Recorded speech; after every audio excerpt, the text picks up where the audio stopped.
The late afternoon sun in Austin, Texas has a quality all its own. It's not the hazy, gentle gold of other places. It's a bold, warm honey that spills across the floor, making even the oldest parts of my little house feel new again. I was standing in my kitchen, watching that honey gold light creep across the terracotta tiles, a fresh cup of Earl Grey warming my hands. My name is Carol Thompson. I'm 64 years old, a widow for 10 of those, and for the most part, I've carved out a life of quiet contentment for myself. It's a simple life, built on my pension from 30 years as a senior accountant, a few shifts a week at the local public library, and the simple pleasure of a silent house. But silence can be broken. My phone buzzed on the granite countertop, a sharp, intrusive sound in the stillness. I knew who it was before I even looked. My daughter, Jessica. A moment of hope fluttered in my chest. Maybe she was calling to apologize. Maybe she'd thought about our last conversation and realized how much she'd hurt me. The message was short. 6 brutal words that felt heavier than any book in the library. Don't come to my wedding. A second message followed immediately after, as if to twist the knife. You are no longer my mother. I stood there, phone in my hand, the steam from my tea rising between us like a fragile, dissolving wall. I could hear the low hum of the refrigerator, the faint tick of the clock above the pantry. The world had narrowed to just those sounds and the venom on my screen. This wasn't just about a wedding. This was about being erased. The messages pulled me back just a few days ago to this very kitchen. Jessica had shown up unannounced, her brand new Mercedes ticking in the driveway as it cooled from the drive. She swept in, smelling of expensive perfume and entitlement, talking about her wedding in the Hamptons as if it were a royal affair. She said she and her fiancé, Kevin, Preston, needed me to contribute my share. The share, she announced, was $50,000.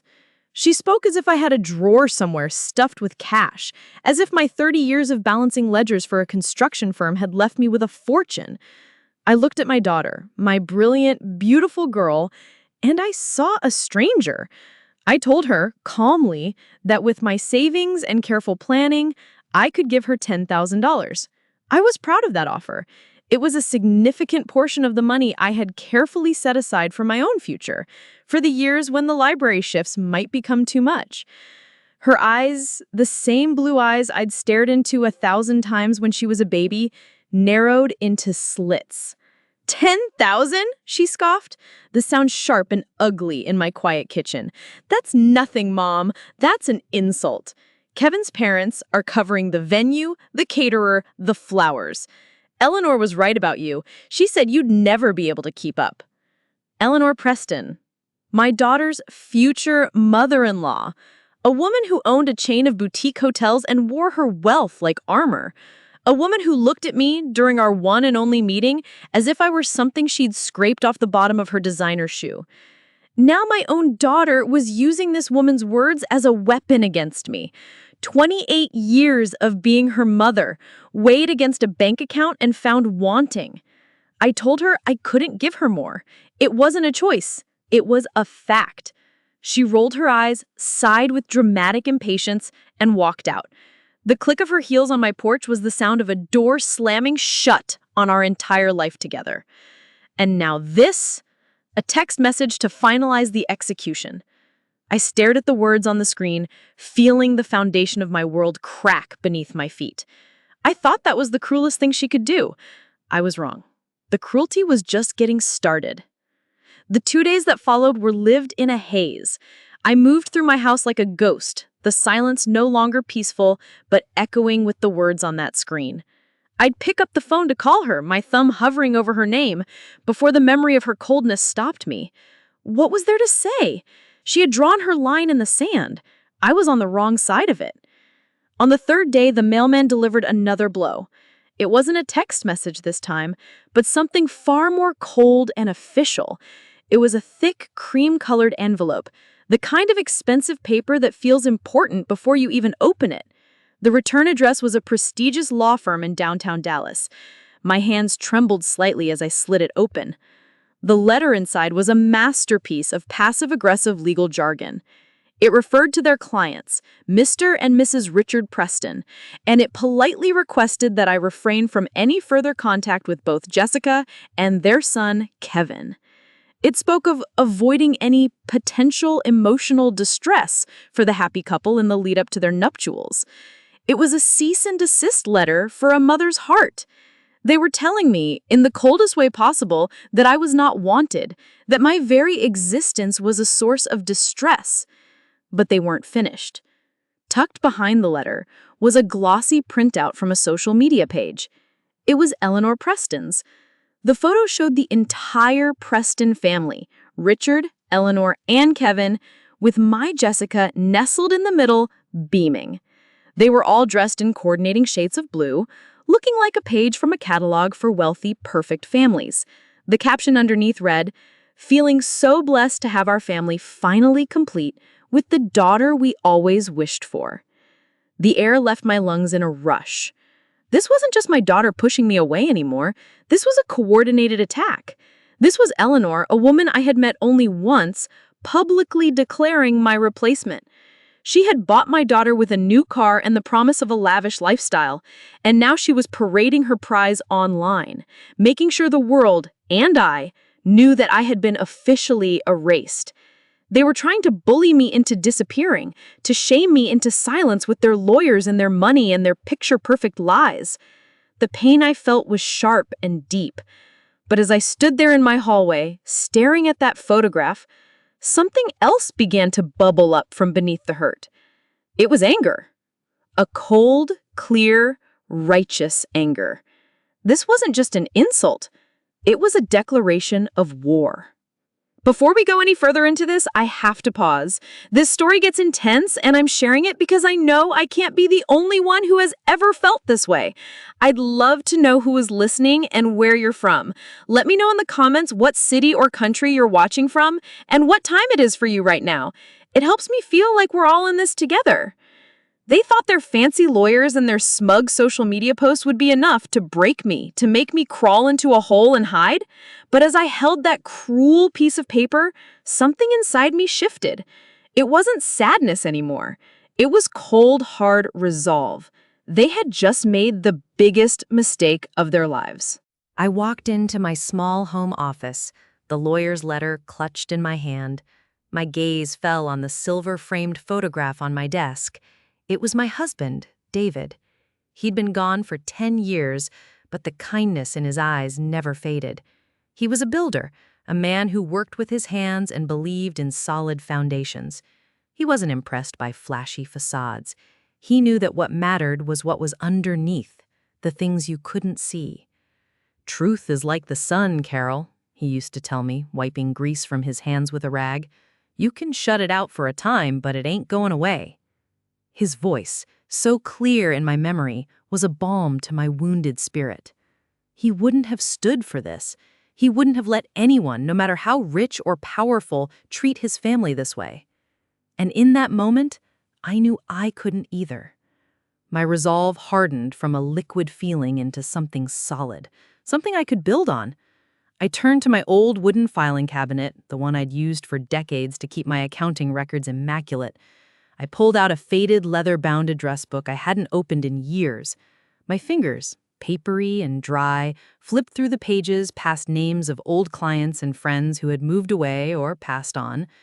Then I found it. Miller. Frank. A wave of memory washed over me. Frank Miller. We had started our careers together at the same accounting firm, two young, ambitious kids who loved making numbers make sense. I had stayed the course, finding satisfaction in the clean, balanced logic of corporate accounting. Frank, however, had a different calling. He had a nose for the numbers that didn't make sense. He left the private sector after a few years and joined the Internal Revenue Service. For 25 years, he wasn't just an accountant. He was a hunter, a financial investigator who specialized in untangling the most complex, most audacious tax fraud schemes. He had retired a few years back, but I knew a mind like his never really shut off. I remembered, about 15 years ago, I had helped him personally. He had been about to sink a large chunk of his own savings into a guaranteed high-yield investment. I took one look at the prospectus he showed me and saw the red flags immediately. It was a classic Ponzi scheme in the making. I convinced him to pull out just weeks before the whole thing collapsed and the founders were indicted. "I owe you one, Carol," he'd said over the phone, his voice filled with relief. "A big one. If you ever need anything, you just call." I had never cashed in that favor. Until now. My heart was beating, not with fear, but with a steady, powerful rhythm. This wasn't a decision made in a fit of rage. It was a calculated choice.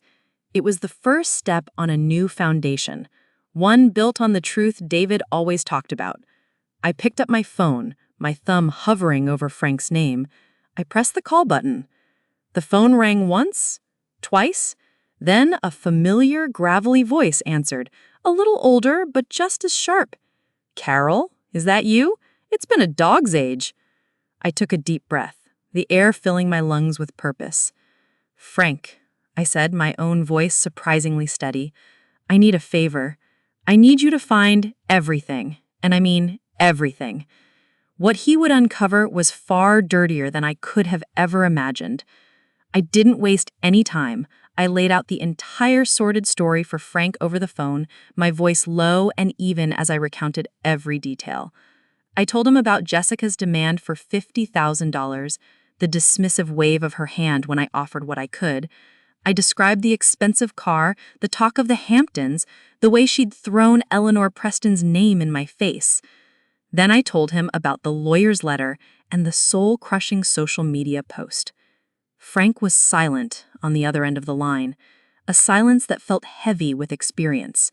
He wasn't just listening to a story about family drama. I could tell his analytical mind was already turning, fitting pieces together. When he finished, he let out a low whistle. "Carol, I'm sorry," he said, and I knew he meant it. "I'm sorry you're going through this, but let me tell you something I learned from 25 years at the service." He paused. "New money that screams this loud, that goes out of its way to bully a retired woman with lawyers, 9 times out of 10, it's because they're terrified of something. They're building a wall of noise and arrogance to hide the rot in their foundation."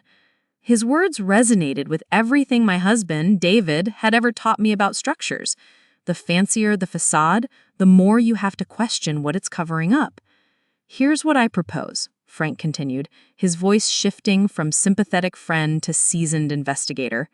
"Give me a week, and I'll need a retainer for expenses, database access, filing fees, that kind of thing. Let's say $5,000. I'll dig into the Preston Hotel empire, their personal finances, their whole gilded world. I'll see if their foundation is as solid as they want everyone to believe." "Done," I said without a moment's hesitation. I went to my computer and transferred the money from my savings account. It was a significant sum, more than half of what I had offered Jessica. But this wasn't a gift to fund a fantasy. This was an investment in the truth. That week was one of the longest of my life. I went to my shifts at the library, shelving books and helping patrons, my hands busy but my mind 1,000 miles away. Every ping from my phone made my heart leap. I tried to read, but the words on the page would blur, replaced by images of Eleanor Preston's smug smile. I was suspended in a state of anxious anticipation, waiting for the other shoe to drop. Exactly 7 days after our call, my phone finally rang with Frank's name on the screen. "Carol, are you sitting down?" he asked. There was no preamble, no small talk. "I am now," I said, sinking into the chair at my kitchen table. "Good," he said, "because I just sent you an email. The subject line is Preston. I want you to open it while we're on the phone. And Carol, brace yourself." My hand trembled as I navigated to my inbox on my laptop. There it was, a single email, a single attachment. I took a shallow breath and clicked it open. The document loaded, and the first thing I saw was a property deed. It was for a luxury boutique hotel in Florida that the Prestons had publicly announced they'd sold 5 years ago in a multi-million-dollar deal. But my accountant's eye, trained for decades to spot anomalies, Saw it instantly. The buyer listed on the deed was an LLC, a limited liability company, and when I looked closer at the signature line for that LLC, my blood ran cold. The name signed there was Richard Preston. He hadn't sold it. He had sold it to himself. "Frank, what am I looking at?" I whispered into the phone, my eyes glued to the screen. You're looking at the first rotten board in their whole termite-infested house, Frank's voice was grim. That's a classic shell game, Carol. He sells the property to his own phantom company. On paper, it looks like a legitimate arm's-length transaction. He can claim a capital loss if he sells it for less than he paid, or he can use the fake sale to secure new loans against the property. It's a way to move money around, create a paper trail that looks clean, but it's all smoke and mirrors. My mind, the same mind that once found a quiet joy in balancing ledgers, was now racing. For 30 years, I'd made sure every penny was accounted for, every number was honest. What I was seeing was the complete opposite. It was a deliberate, calculated deception. "There's more," Frank said, his voice pulling me back to the email. "Scroll down. Look at the folder labeled Event Invoices." I clicked it open. A list of PDF files appeared, dozens of them. The company names were elegant and evocative. Gilded Events, Inc., Hampton Hospitality Services, Azure Catering. The invoices were for staggering amounts: $80,000 for floral arrangements, $120,000 for catering, $50,000 for lighting design. All of them were billed to Preston Hotels for various corporate events and galas. "It looks like they spend a fortune on parties," I commented, my voice hollow. "That's what they want it to look like," Frank replied. "Now, do me a favor. Pick one of those companies. Gilded Events. Google their business address." I opened a new tab and typed in the address listed on the invoice. The search results came back instantly, showing a map and a street view. My breath hitched. The address wasn't a sleek corporate office. It was an empty, overgrown lot next to a highway in Delaware. "It's an empty lot, Frank." "Every single one of them is," he said, and I could hear the grim satisfaction in his voice. Gilded Events, Hampton Hospitality, Azure Catering, they don't exist. They're shell companies. The Prestons own them all.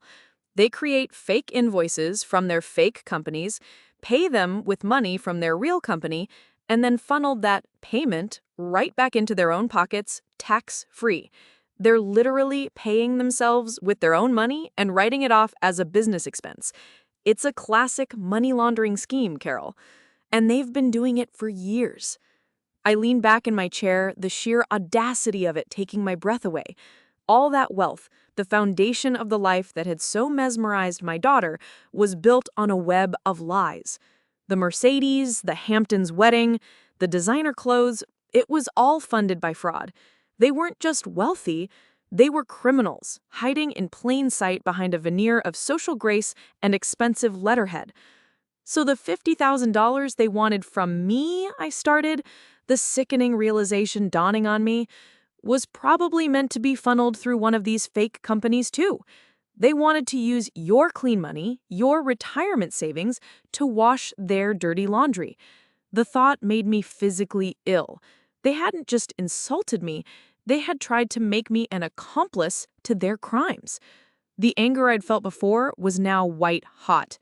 This was no longer just about a mother's hurt feelings. This was about justice. But what Frank told me next was even more shocking. "The shell companies are bad, Carol, but they're almost elegant in their deception. It's the day-to-day stuff that shows you how truly greedy they are. Open the folder labeled Bank Statements." I hesitated for a second, feeling like a voyeur. These were private financial records. But then I remembered the lawyer's letter, the public humiliation, and the attempt to use my own money in their scheme. My hesitation vanished. I clicked open the folder. It contained dozens of scanned bank statements from multiple banks under both corporate and personal names. At first glance, they looked normal, full of transactions, deposits, and withdrawals. But Frank, with his investigator's eye, guided me. He said, look at the deposits. Ignore the big wire transfers from their hotel operations. Look for the cash deposits. I scrolled through the pages, my eyes scanning the columns of numbers. And then I saw the pattern.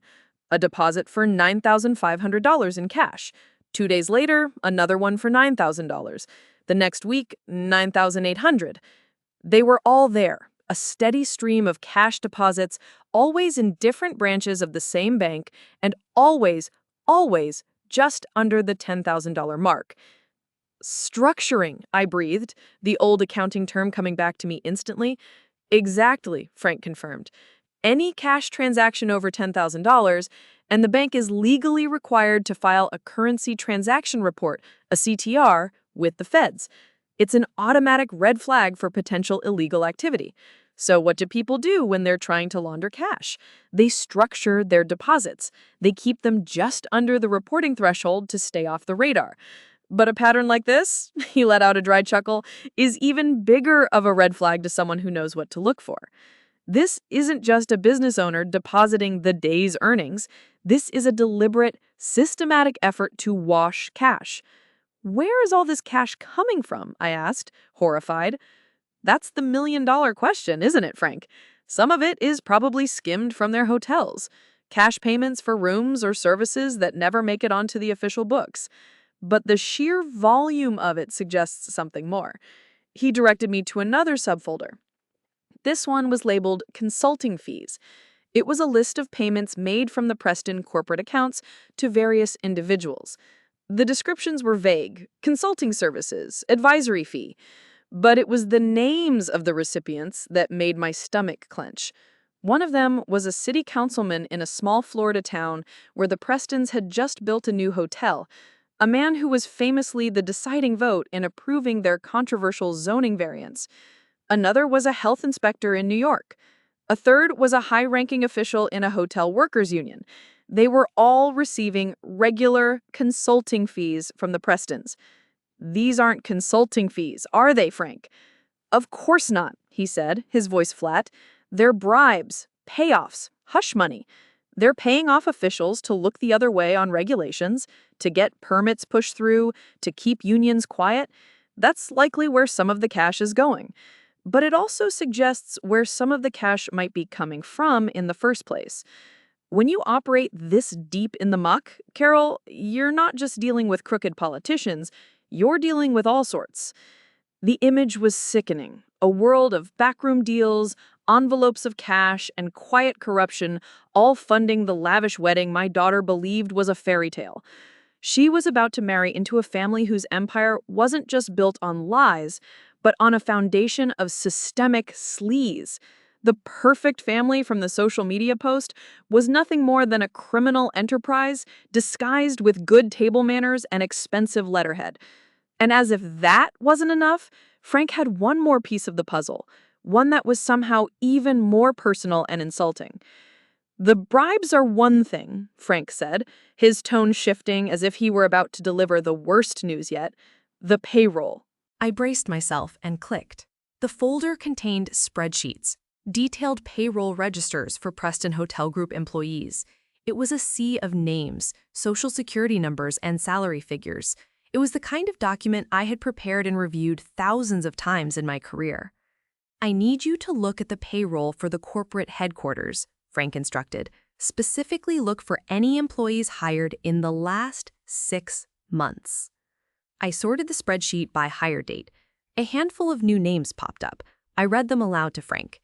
Now, he said quietly, check their job titles. I scanned across the row. Executive assistant, marketing coordinator, and special projects consultant.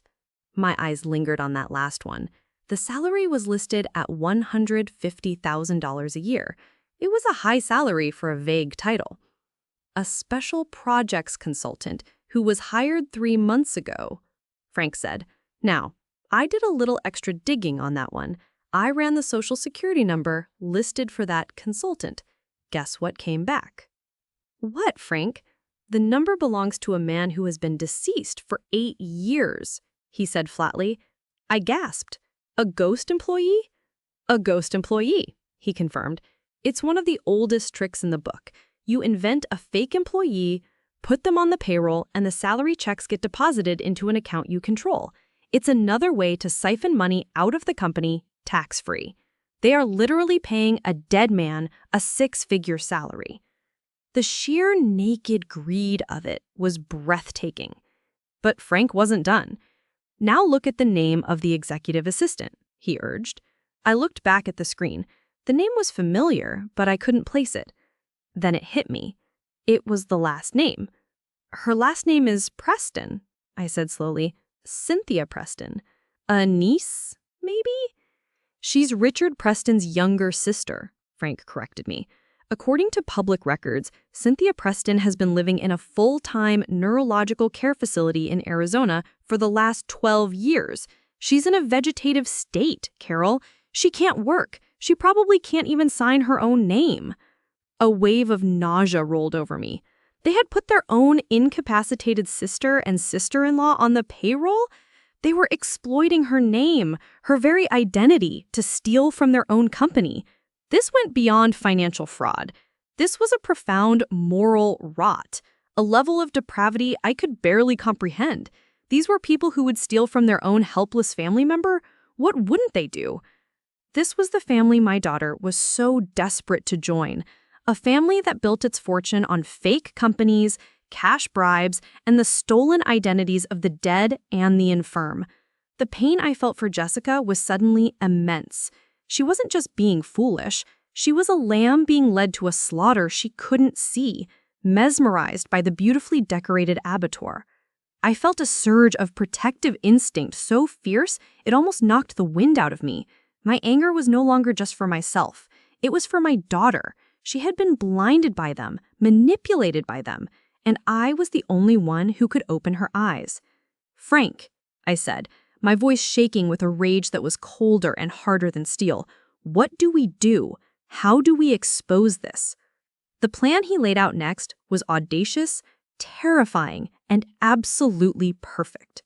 The discovery of the ghost employees, especially the exploitation of Richard Preston's own disabled sister, was the final straw. It shattered any lingering scrap of doubt I might have had. These were not just greedy business people. They were ghouls, feasting on the vulnerable. My hurt had now transmuted into a powerful, protective fury. My daughter Jessica was walking into a viper's nest, and she thought it was a palace. "So, what's the game plan?" I asked Frank, my voice a low growl. "Do we go to the IRS? The FBI?" "Eventually, yes. The full package will go to my old colleagues at the IRS Criminal Investigation Division. They will have a field day with this. This is the kind of case that makes careers. But sending them an anonymous tip now is too quiet, too clean. The Prestons have lawyers. They'll bog it down in litigation for years. The story will get buried. They might even find a way to pin it on some low-level CFO and walk away with a slap on the wrist." He paused, letting the frustrating reality of the legal system sink in. "These people thrive in the shadows, Carol. They use privacy and expensive legal teams as their weapons. So to beat them, you can't just bring the law, you have to bring the light. You have to expose them in a way that is so public, so humiliating, that they can't spin it, they can't hide from it, and they can't bury it." A chill went down my spine as I understood what he was suggesting. "You want me to confront them?" I said. "No," Frank corrected me. "I don't want you to confront them. I want you to unveil them. You have an invitation to the single most important event of their social lives, a wedding in the Hamptons, filled with their richest friends, their business associates, the very people they've spent their lives trying to impress. It's the perfect stage." The plan began to form, piece by audacious piece. Frank would distill all his findings, the fake deeds, the phantom invoices, the bank statements showing the structured deposits, the payroll records for the ghost employees, into a clear, concise, and utterly damning portfolio. He would create a simple, one-page summary that even a layman could understand, outlining the entire fraudulent scheme. "We won't just present the evidence," he explained. "We'll present it in a way no one can ignore. We'll put it in a beautiful, elegant gift box, something that looks right at home at a Hamptons wedding." My role was simple, yet terrifying. I was to attend the wedding. I was to walk into the heart of their glittering, fraudulent world, not as a scorned mother, but as a guest with a very special gift.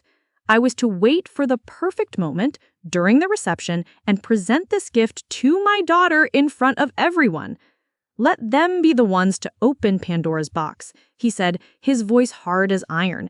"Let them expose themselves to their own friends, their own world. By the time they realize what's happening, the information will be out, spreading through that room like wildfire. Photos will be taken, texts will be sent. The story will be unstoppable." My heart hammered against my ribs. Could I do it? Could I stand up in a room full of strangers and detonate a bomb in the middle of my own daughter's wedding? It felt like an act of ultimate betrayal. But then I thought of Jessica, her eyes shining with admiration for these corrupt, hollow people. And I thought of how they had tried to use me, bully me, and erase me. This wasn't about revenge anymore. It was about rescue. Sometimes to save someone from a burning building, you have to break down the door, and their entire life was a building waiting to collapse. "Okay, Frank," I said, "my decision made. Let's do it. Let's give them a wedding present they'll never forget." The days leading up to the wedding were a blur of tense preparation. Frank was meticulous. He worked like the seasoned investigator he was, transforming the mountain of raw data into a weapon. He didn't just print out documents, he curated them. He highlighted the most damning figures. He placed red arrows pointing to the fraudulent signatures. He formatted the one-page summary with clear headings. Scheme 1, phantom vendor payments. Scheme 2, structured cash deposits. Scheme 3, payroll fraud. It was simple, brutal, and impossible to misunderstand. "The key is clarity," he told me over one of our many phone calls. "We don't want anyone to get lost in the accounting jargon. We want them to see the word fraud in big, invisible letters on every page." While he prepared the portfolio of evidence, I prepared myself. I went to a nice boutique downtown and bought a dress. It was a simple, elegant sheath dress in a deep navy blue. It was the kind of dress that was tasteful, respectable, and completely unassuming. It was armor. I wanted to look like a mother attending her daughter's wedding, not a woman about to bring down an empire. I booked a flight to New York and a room in a modest hotel a few towns over from the Hamptons. I didn't want to be anywhere near the Prestons' sphere of influence until I absolutely had to be. The day before I left, a courier arrived with a package from Frank. Inside was a beautiful, handcrafted leather portfolio. It was the color of rich mahogany, and it closed with a simple, elegant brass clasp.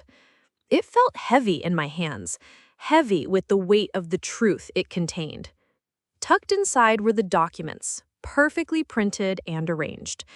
It was my weapon, beautifully disguised as a luxury gift.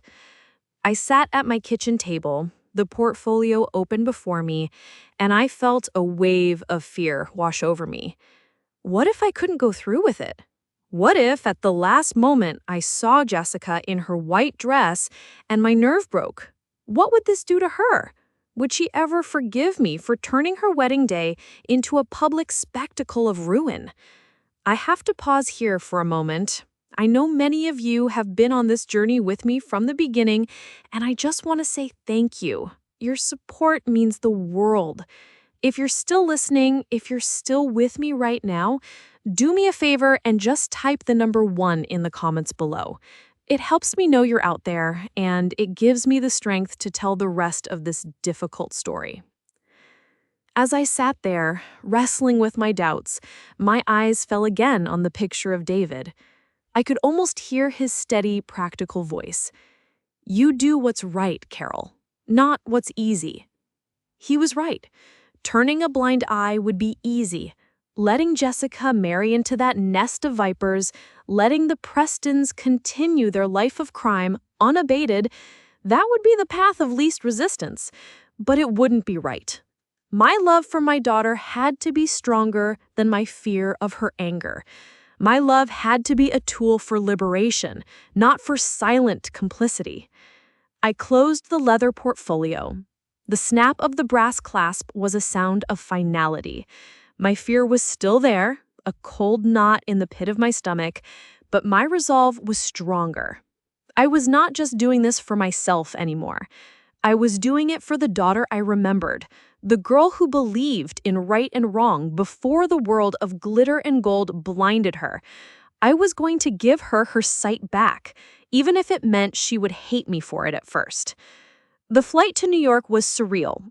I sat in a window seat, watching the sprawling patchwork of America slide by beneath me, the leather portfolio tucked securely in my carry-on bag. It felt like a ticking bomb. With every mile that passed, I was closer to detonation. I rented a small, sensible car at the airport, a stark contrast to the Mercedes Jessica now drove, and began the drive out to Long Island.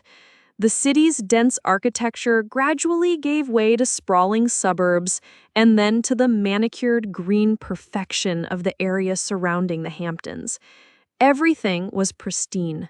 The lawns were impossibly green, the hedges were perfectly sculpted, and the houses were less like homes and more like monuments to wealth. This was their world, a world built on appearances, where the surface was everything and the truth was an inconvenience to be hidden away. As I drove, my mind drifted back to Jessica's childhood. I remembered her 5th birthday party in our small backyard in Austin. We didn't have a pony or a bouncy house. We had a sprinkler, a homemade chocolate cake, and a dozen of her little friends running around laughing, their faces smeared with icing. I remembered her beaming at me, her arms wrapped around my neck, whispering, "This is the best day ever, Mommy." Where did that little girl go? When did a homemade cake and the love of her mother stop being enough? I knew it wasn't a single moment, but a slow erosion. It was the friends she made in college, the magazines she read, the constant bombardment of a culture that told her that her worth was measured by what she owned, not who she was. The Prestons hadn't created her desires, they had simply recognized them and exploited them for their own purposes. They saw her hunger for status and fed it until it consumed her. The leather portfolio on the passenger seat seemed to hum with a strange energy. Inside was the antidote to the poison they had fed her. It was a bitter medicine, to be sure, but I had to believe it would work. I checked into my hotel, a quiet, unassuming place, miles away from the opulent resort where the wedding was being held. I spent the evening alone in my room. I didn't turn on the TV. I didn't order room service. I just sat in the quiet, holding the portfolio in my lap, mentally rehearsing what I had to do. I thought about Eleanor Preston's smug face in that social media photo. I thought about the cold, dismissive language in the lawyer's letter. I thought about them putting a dead man and an invalid woman on their payroll. Every time my courage wavered, I brought those images to the front of my mind. They were my fuel. Sleep did not come easily. I lay in the unfamiliar bed, listening to the sounds of a strange town, my heart a steady drum against the silence. This was the eve of the battle. Tomorrow, I would walk onto their territory, into their fortress of lies, and I would hold up a mirror. I didn't know if the reflection would save my daughter or destroy her completely, but I knew with every fiber of my being that I had to find out. The day of the wedding dawned bright and clear, a perfect cloudless blue sky arching over the Hamptons. It felt like the weather itself was conspiring to maintain the illusion of perfection. I dressed carefully in my navy blue sheath dress, my hands steady as I fastened a simple pearl necklace, a gift from David on our 20th anniversary. I looked at myself in the mirror. I saw a 64-year-old woman, a widow, a retired accountant. I did not look like an avenging angel. I looked like a mother. And that, I decided, was the perfect disguise. My handbag containing the leather portfolio was the only thing that felt out of place. It was a simple black clutch, but it felt as heavy as a briefcase full of gold bricks. Driving to the Prestons' chosen venue was like driving onto a movie set. It was a sprawling seaside resort with white columns, rolling green lawns, and an army of valets and staff moving with quiet efficiency. The air smelled of salt, roses, and money. I handed my keys to a valet. He looked barely old enough to drive and walked toward the outdoor ceremony area. A string quartet was playing something by Vivaldi, the notes floating delicately over the manicured grass. The guests were a flock of beautiful, expensive birds, dressed in silks and linens, sipping champagne and laughing in low, cultured tones. They all seemed to know each other, greeting one another with air kisses and murmured compliments. I was an outsider, an alien who had landed in their pristine world. An usher with a clipboard and a practiced smile asked for my name. Carol Thompson, I said. His eyes scanned a list and a flicker of surprise crossed his face before he masked it. Ah, yes, Mrs. Thompson, right this way. He led me to a seat not in the back, as I had expected, but in the third row, a seat with a clear view. I realized with a jolt that Eleanor must have placed me there deliberately. It was a power move, a way to say, see, we are not afraid of you. We will seat you right up here where you can watch us win. I sat down, placing my handbag carefully on my lap. My fingers brushed against the cool leather of the portfolio inside. I took a slow, deep breath. Then the music shifted. The guests rose to their feet. At the far end of the white-carpeted aisle, Kevin appeared, looking handsome and nervous in his tuxedo. And beside him, her arm linked not through her father's but through Richard Preston's, was Jessica. My breath caught. She was stunning. Her dress was a sweep of ivory silk that shimmered in the afternoon sun. Her hair was swept up in an elegant chignon, and her smile was dazzling. But as she walked down the aisle, she leaned over and whispered something to Eleanor, who was walking just on her other side, and they both shared a private, knowing smile. The image was perfect, a tableau of familial bliss for anyone who didn't know better. But I knew. I knew that every petal in the elaborate rose arches above them had been paid for with laundered money. I knew the champagne sparkling in the guests' flutes was funded by fraud. I knew the diamonds glittering on Eleanor's fingers were the spoils of a criminal enterprise.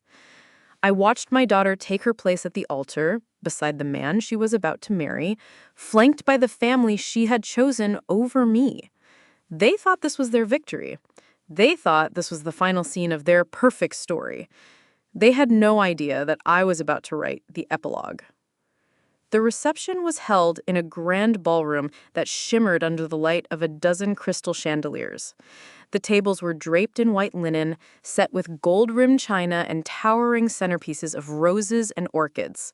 The air was thick with the scent of flowers and expensive perfume, a symphony of clinking glasses and polite laughter. I was seated at a table in the back, a small mercy. I ate little, watching as Jessica, my beautiful, lost daughter, glided between tables, her silk gown flowing around her. She was the queen of the ball, the star of the show, and she played the part perfectly. After the dinner plates were cleared, the speeches began. Richard Preston gave a booming, self-congratulatory speech about family and legacy. Eleanor dabbed at her eyes with a lace handkerchief while speaking about how she had always wanted a daughter. It was a flawless performance. Then, to my surprise, the master of ceremonies called my name. And now we'd like to invite the mother of the bride, Carol Thompson, to say a few words. A hush fell over the room. All eyes turned to me. I could feel Eleanor's stare, a mixture of surprise and smug challenge. This was my moment. This was the stage they had unwittingly set for me. I walked to the small podium, my handbag in my hand. My heart was a steady, heavy drum in my chest. I looked out at the sea of expectant faces. Then I looked at Jessica. Jessica, I began, my voice clear and strong, carrying through the microphone. When you asked me for money for this wedding, I told you I couldn't give you the $50,000 you wanted. I was wrong. I realized I have a gift for you today that is worth far, far more. I reached into my handbag and pulled out the mahogany leather portfolio. It looked elegant and important under the crystal lights. I walked over to the head table and placed it on the white linen in front of my daughter. I said, "This is for you," softly. "It's a family heirloom of sorts. The Preston family heirloom. I think you should open it." A confused murmur went through the room. Jessica looked from the portfolio to me, a hesitant smile on her face. She probably thought it was old stock certificates or some other sentimental monetary gift. With all eyes on her, she unfastened the brass clasp and opened it. The smile on her face vanished. I saw her eyes scan the first page, the one-page summary Frank had so brilliantly composed. I saw the blood drain from her face. I saw her hand begin to tremble as she flipped to the next page and the next. The fake deed, the phantom invoices, the payroll register with the dead man's name highlighted. I guessed that the next table, a nosy woman with a lot of diamonds, leaned over to get a better look. She pulled out her phone and, with a quick furtive movement, snapped a photo of the documents. That was the spark. From my place at the podium, I leaned with the microphone. I said, "For those of you wondering what my gift is, it is the truth. The truth is that this entire wedding, this entire empire, is a house of cards built on a foundation of fraud, tax evasion, and theft." The room erupted. Richard Preston shot to his feet, his face purple with rage. "This is slander! It's all lies!" he roared. I didn't even look at him. I looked at the guests, who were now furiously whispering, their phones out, sharing the photo that was now spreading from table to table like a virus. I said, "The evidence is in her hands. I should add the full version is already with the IRS." That last sentence landed like a bomb. The noise in the room died for a split second, replaced by a collective, sharp intake of breath. Then the chaos truly began. In the midst of the pandemonium, my eyes met Kevin's across the head table. I had expected to see anger, hatred, betrayal. Instead, I saw a strange, haunting look of resignation. Of defeat, yes, but also of something that looked unnervingly like relief. It was as if he had been waiting for this moment, for the facade to finally crack, for the whole rotten structure to come crashing down. He gave me a single, almost imperceptible nod. I had done what I came to do. My work here was finished. Without another word, I turned and walked away from the podium. I navigated through the stunned clusters of guests who parted before me like the Red Sea. No one tried to stop me. No one said a word. I walked out of the shimmering ballroom, through the opulent lobby, and into the cool, clean air of the night. I didn't look back. The drive back to my modest hotel was quiet. I didn't feel the rush of victory I might have expected. There was no elation, no sense of triumphant revenge. There was only a profound, hollow sadness. A sadness for the little girl who loved homemade cake, and for the woman she had become, whose dream had just been incinerated before her very eyes. I had won, but it felt sickeningly like I had lost something precious in the process. I flew back to Austin the next morning. 2 days passed in a blur of silence. I didn't hear from anyone. The silence was heavy, filled with unanswered questions. Then, on the third afternoon, there was a soft knock on my front door. I opened it to find Jessica standing on my porch. She looked like a ghost. Her face was pale and stripped of all makeup. Her eyes were red-rimmed and swollen, and her hair was pulled back in a simple, messy knot. She was wearing jeans and a plain t-shirt. She looked more like the daughter I remembered than she had in years. In her hands, she held a small velvet box. "I returned it," she whispered, her voice cracking. She held it out to me. Inside was the enormous diamond engagement ring. I gave it back to him.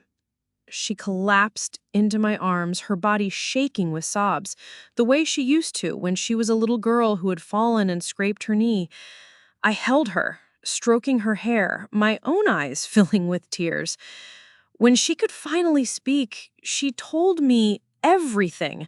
She told me about the humiliation, the anger, the horrifying realization, and then she told me something I never expected. She told me about Kevin. He had known. Not all the details, but he knew his family's business was dirty. He knew an investigation was probably coming. The lavish wedding, he confessed to her, was his desperate attempt to marry her quickly, to bind her to him before his family's world imploded, hoping they could escape together and start fresh away from his parents' corruption. She looked at me, her eyes filled with a world of pain and regret. "He's not like them, Mom. He was just trapped." She asked me, her voice trembling, "Is it too late, Mom? After everything I said, everything I did, can we ever start over?" I looked at my daughter, truly looked at her for the first time in months. The answer wasn't simple. I led Jessica inside and made us both a cup of tea, the same Earl Grey I had been drinking on the day this whole nightmare began. We sat at my kitchen table, the silence no longer hostile, but filled with a fragile, tentative peace. The velvet box with the returned ring sat between us, a symbol of a future that had been wisely rejected.